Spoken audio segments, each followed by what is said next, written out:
استعدوا مواجهة عربية نارية تجمع بين المغرب والسعودية في أقوى مباراة ودية قبل استحقاقات 2025. تفاصيل الموعد والتحضيرات والتشكيلات والتحليل الكامل كلها في هذا الفيديو. اربطوا الأحزمة والآن ننطلق. السلام عليكم ورحمة الله. تتابعونا في قناة محمد الشوافي.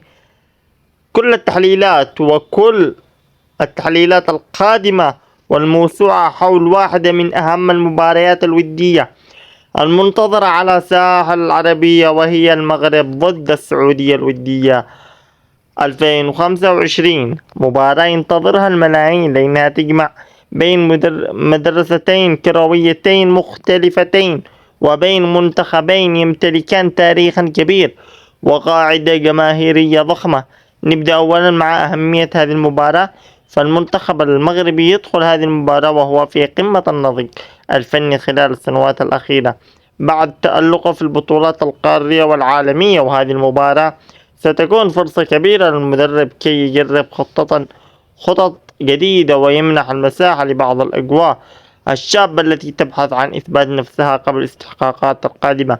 أما المنتخب السعودي فهو يعيش مرحلة تطور قوي تهدف لصناعة منتخب قادر على المنافسة القارية والدولية، ومثل هذه المباريات تعطي الجهاز الفني فرصة ذهبية لاختبار قوة العناصر الشابة وتقييم الأداء قبل البطولات الرسمية. وتنتقل الآن طبعا التحليل الفني المتوقع للمباراة. المنتخب المغربي يتميز بقوة وسلطة وتنظيم الدفاع العالي، إضافة إلى الاعتماد والهجمات المنظمة والضغط العالي في بعض الأحيان. ومن المتوقع أن يجرب المدرب المغربي أكثر من طريقة لعب من خلال هذا اللقاء. في المقابل المنتخب السعودي يعتمد على السرعة الكبيرة في الأطراف والتحولات الهجومية السريعة، ويملك مجموعة من اللاعبين الذين يصنعون الفارق في لحظة الحاسمة، ما يجعل هذه المباراة مفتوحة ومليئة بالفرص. ونذهب أيضا على تاريخ المواجهة. طبعا رغم أنها ليست كثيرة إلا أن كل مواجهة بين المغرب والسعودية تكون قوية ومليئة بالندية، وهذا يجعل التاريخ يعطي دفع إضافي للجماهير والمتابعين. في المباراة العربية غالبا ما تكون مثيرة مهما كانت ودية أو رسمية. الاستعدادات البدنية والنفسية وكيف يدخل كل منتخب هذه المواجهة. المنتخب المغربي سيسعى للحفاظ على نسق الأداء العالمي، خصوصا مع اقتراب بطولات مهمة على مستوى القارة، بينما المنتخب السعودي يركز على رفع مستوى التجانس بين اللاعبين، خاصة الجيل الجديد الذي تحاول السعودية الاعتماد عليه في المرحلة المقبلة.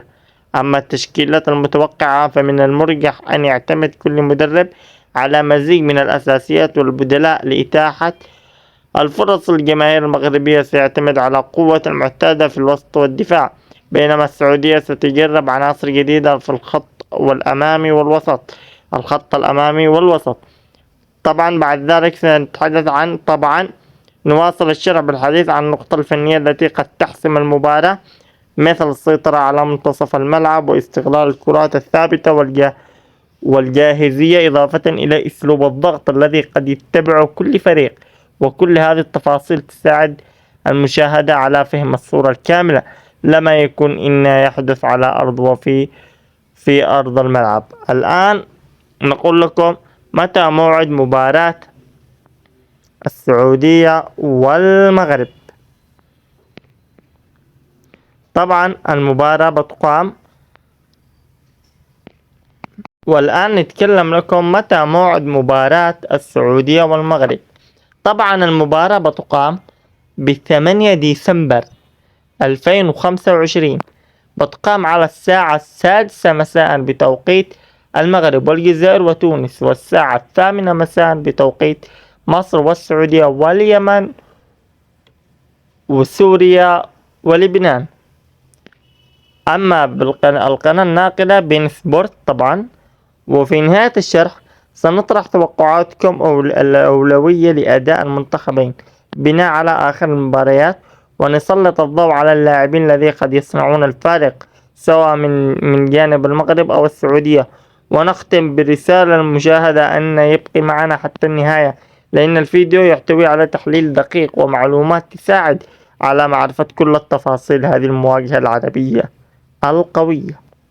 دمتم في أمان الله وحفظه.